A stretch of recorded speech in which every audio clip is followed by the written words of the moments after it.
It should come as no surprise that Simone has cast her eyes down in despondency. Alone in a new reality. One that looks like hers but contains no one she knows. She must now begin her life again. I am Hotbot Englishman. Welcome to the Staggers Chronicles, a Sims 4 Runaway Teen Challenge.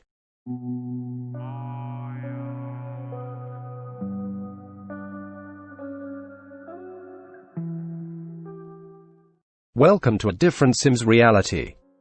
All of the Sims on this world are new, as all the old ones have been removed. She has a plot of land, her phone, and her weak bloodline for magic. Everything else in this world, Simone is going to have to earn. One more bit of tweaking. Now Simone has no funds. That is one of the rules of this challenge. She cannot build a home until she has enough simoleons to fully furnish it. Lost parents, lost world, no funding. It doesn't seem to bother Simone. She still has her phone after all. Also, this is our first time seeing her randomly generated winter outfit. It's bad. No point in dwelling on things we cannot control. Time to learn some magic. Normally one of the rules of a Runaway Teen Challenge is that the teen avoids adults. We are going to make an exception for the sages in the magical realm. As already stated, Simone's one true advantage in this world is her bloodline. In the reality in which she was born, Simone's mother was the sage Elphaba. Seeking help from the magical community would be Simone's first course of action. Well, let's be honest, her first course of action was playing games on her phone for an hour. But we can forgive her for this. I am sure it was just her way of processing the trauma of being in an alternative reality. I'm sure that was it. Let it be noted, I'm trying very hard to be fair about Simone, and not judge her just based on the brat she used to be.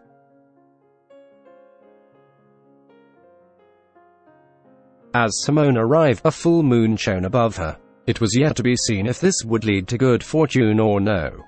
It offered her some comfort. At least the moon was still the same. As she walked into the magic school, she noted that she could see sage glyphs over certain people. But these were not the same people she remembered. Everyone, truly, was gone. This hurt her. She couldn't think about that at the moment. She needed help. All of her magic knowledge was lost to her. Her father Byron told her of his early days when he was alone. She knew spells could keep her needs met. The quickest way to acquire this knowledge would be to ask the sages. Simone knows this means she has to be nice to people. What a cloud over her parade. This will require her making small talk with the sages until she has enough of a relationship with them to ask for spells. It goes against every fiber of her being. She has no idea how she came to this new and horrible situation, but internally vows to destroy those responsible. And yes, this is the thought she is thinking as she begins the charisma skill. The first potion she is given is good fortune. Too little and too late in her situation. Simone was hoping for something to sustain her, but anything she gets is better than the nothing she has at the moment. When she befriended the Sage of Wild Magic, she was awarded with the knowledge of plentiful needs. So long as she has an apple with her, she will be able to produce this spell and keep all needs handled. Oh yes, Simone was delighted to also learn a spell to zap others and cause them pain. I suppose we should accept that Simone has needs beyond the basic ones. Meeting the next sage was odd for Simone, as this one holds the same position as her mother did in the reality where she was born.